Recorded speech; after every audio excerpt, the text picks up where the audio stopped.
And to everyone who hates when I win, the winged victory came to the Louvre in pieces, and people still line up to see her.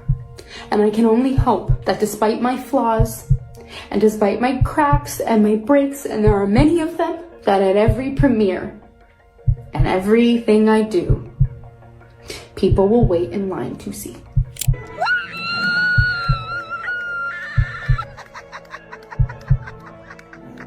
So the producer of Snow White, Disney producer Mark Platt, flew to New York City to meet with Rachel's team. Rachel Zegler is in a complete meltdown after Snow White bombed at the box office. But does she have even an ounce of remorse? Not a chance.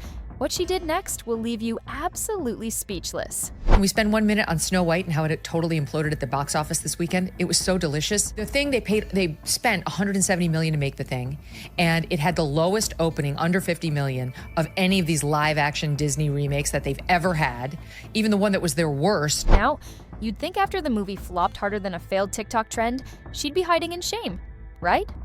Nope. March 25th, 2025 will go down in history as the day Rachel Zegler proved to the world that delusion is a powerful drug. Because instead of staying low-key and reflecting on the disaster, she found her way into an empty theater. Yes, empty as in you could hear a pin drop. 1, 2. Okay. 2. Rachel was with a group of her friends, looking all glammed up like she was attending the Oscars. And the most shocking part? She wasn't just there to watch the movie, she was there to celebrate it. A completely deserted theater, seats screaming for anyone to sit in them. And yet, there she was, cheesing for the camera, acting like she just delivered a box office hit. Oh, but wait, it gets worse. Wow, people love me.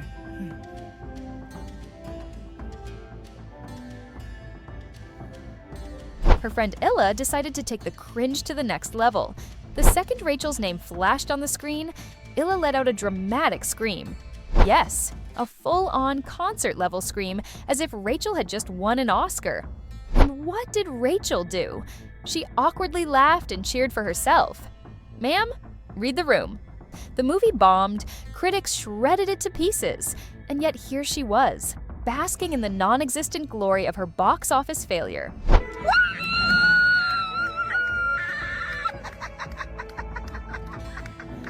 At this point, people started wondering, was this theater rented? Because there's no way a real movie screening could be this empty. But these people had the audacity to march up to the Regal counter, proudly requesting 2 tickets, all while making sure their little performance was caught on camera. The commitment to this delusion is honestly impressive. Please? For which movie?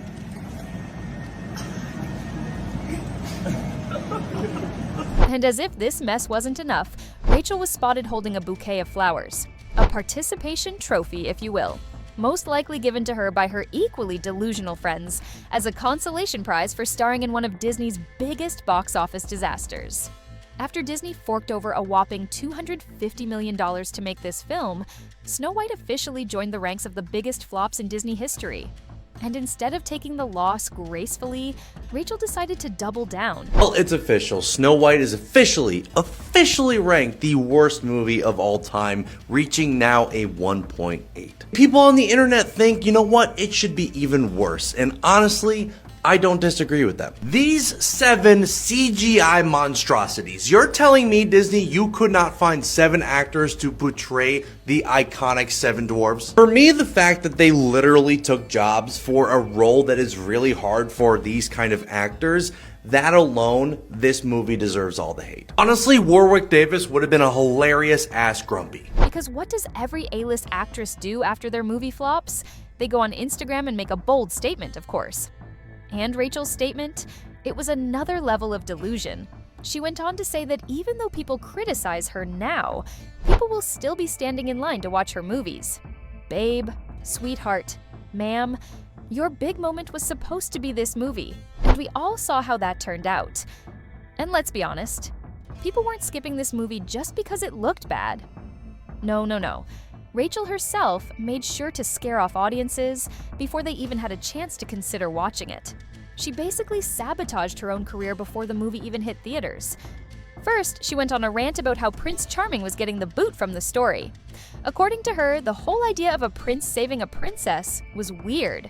And you know what's actually weird?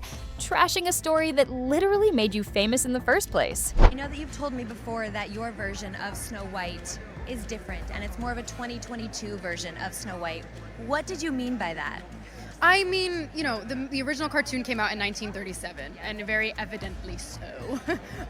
There's a big focus on her love story with a guy who literally stalks her.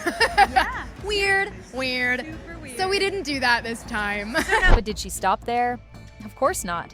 She then decided to go after Trump supporters, declaring that they would never know peace. Well, guess what?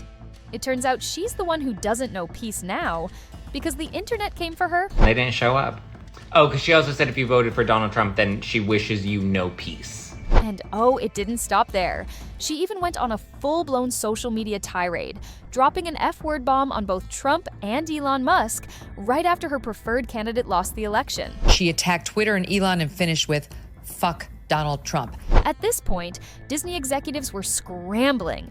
Because let's be real, when you're trying to sell a family-friendly movie, your lead actress picking fights with half of America is not a great look. Things got so bad that Disney had to step in with an emergency damage control plan. Mark Platt, the producer, personally flew out to Rachel to have a serious talk. So the producer of Snow White, Disney producer Mark Platt, flew to New York City to meet with Rachel's team. Please stop posting these things. And what did they do?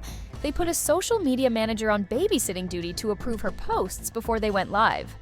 That's right, Rachel lost her posting privileges.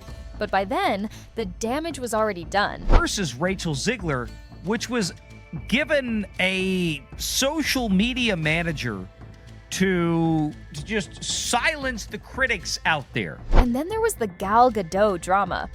Oh, you thought Rachel's mouth only got her in trouble with the fans? Nope. It also got her in hot water with her own co-star. After filming wrapped on March 20th, 2025, Rachel made sure to shower everyone with praise, except Gal Gadot. And the internet noticed. Was it just an oversight? Absolutely not.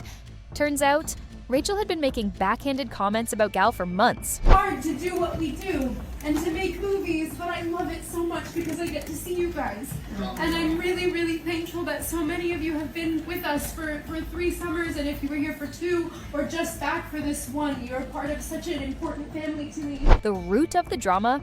Politics, of course. Rachel made a public statement supporting Palestine while working alongside Gal Gadot, who, let's not forget, hails from Israel. This led to major backlash, with Disney scrambling to provide extra security for Gal because, at this point, no one knew what Rachel would do next. I mean, was this an activist campaign or a Disney movie? After Rachel Zegler hit the stage at Disney's D23 fan event to introduce the first official trailer of Snow White, she thanked supporters effusively. In an X post 1 minute later, she added an afterthought in the same thread, quote, "And always remember, free Palestine." And after all of this chaos, when the numbers finally came in, Disney's worst fears were confirmed. Snow White wasn't just a flop, it was an unprecedented disaster. People weren't just avoiding the movie, they were actively boycotting it. So Disney's live-action Snow White premiered this weekend, and boy did it bomb. Worse than Dumbo. With the writing on the wall, Disney decided to minimize the humiliation. The fanfare was drastically cut down. The premiere was toned down. The European premiere was held in a random castle in northern Spain, and people started asking, was this a strategy to avoid backlash, or did Disney itself lose confidence in the movie? Disney spent a whopping $270 million on the film. The studio opted for a small LA premiere, held Saturday in the middle of the day with limited press. One thing's for sure, Rachel Zegler's behind-the-scenes antics played a huge role in sinking this film. But here's the real question, how did Disney not see this coming? Because all the red flags were there. At the end of the day, this isn't just a flop for Rachel. It's a historic loss for Disney. And while Snow White might have been an absolute disaster, another Hollywood scandal is already brewing. Ryan Reynolds and his wife, Blake Lively, are also facing a boycott from fans as they are getting exposed for false accusations of harassment. And as for Rachel, drop your thoughts in the comments. Should Disney cut ties with her? If Rachel apologized, would you accept it?